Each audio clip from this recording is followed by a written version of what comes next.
ایک بھارتی عدالت میں جہاں پر مقبول بٹ پر دشمن کے ایجنٹ ہونے کا مقدمہ چل رہا تھا، مقبول بٹ نے کہا مجھے خود پر لگایا گیا الزام تسلیم کرنے میں کوئی آر نہیں، ہاں مگر ایک ترمیم کے ساتھ کہ میں دشمن کا ایجنٹ نہیں ہوں بلکہ میں ہی دشمن ہوں، مجھے اچھی طرح پہچان لیا جائے، میں ہی کشمیر میں آپ کے غیر قانونی قبضے کا دشمن ہوں۔ 11 فروری 1984 کو دہلی کی تہاڑ جیل میں مقبول بٹ کی پھانسی کے بعد ہر سال اس روز ریاست کی آزادی و خود مختاری کے حامی کشمیری ریاست کے اندر اور دنیا بھر میں روشنی کے شہید اول اور عظیم شہید کی برسی پورے عقیدت و احترام سے مناتے ہیں۔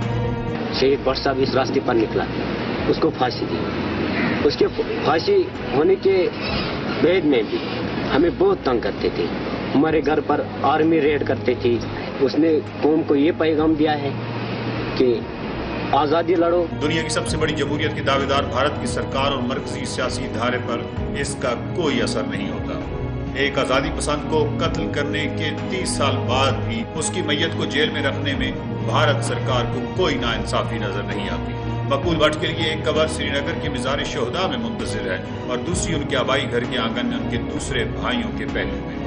مقبول بٹ کی شہادت کے 30 سال بعد یہ بھی فروری کا مہینہ تھا جب ایک اور سرفروش مگر بے گناہ کشمیری کو بھارتی ظالموں نے دہلی کی تہاڑ جیل میں پھانسی دے کر شہید کر دیا۔ ان کا نام محمد افضل گرو تھا۔ بھارتیوں نے جب سوپور کے ایک گاؤں دوابگاہ کے رہنے والے اس معصوم کشمیری کو پھانسی کے تختے پر چڑھایا، اس وقت ان کی عمر صرف 43 برس تھی۔ State is so paranoid about one person and they are so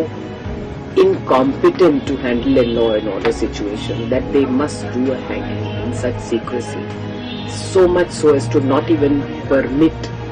the wife and child and family to have one last meeting with him.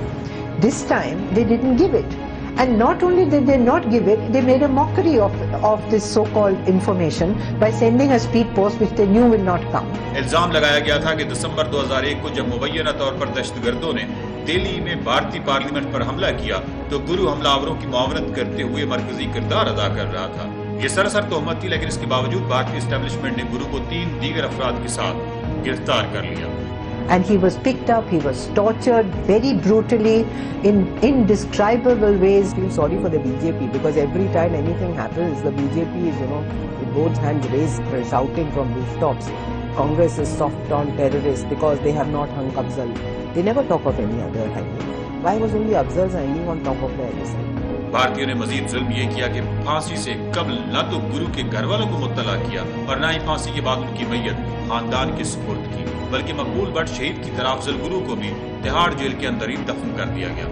گرو کی شہادت کے تقریباً 2 سال بعد مئی 2015 کو مقبوضہ کشمیر کے سابق وزیر اعلیٰ عمر فاروق عبداللہ نے بھارتی انگریزی اخبار کو انٹرویو دیتے ہوئے یہ اعتراف کیا تھا، ہمیں آج یہ بات پسند آئے یا نہ آئے مگر حقیقت یہی ہے کہ بھارتی اسٹیبلشمنٹ اور وزیر اعظم منموہن سنگھ کی حکومت نے افضل گرو کو محض سیاسی مفادات کے تحت پھانسی دی تھی۔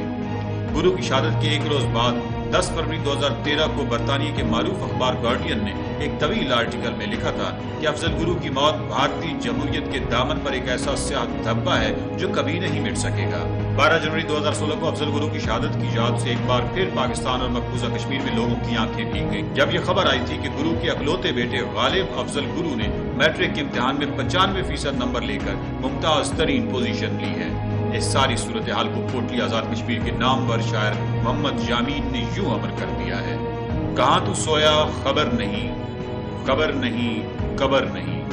مگر یہ بندے نثار تیرے، کروڑوں دل ہیں نثار تیرے۔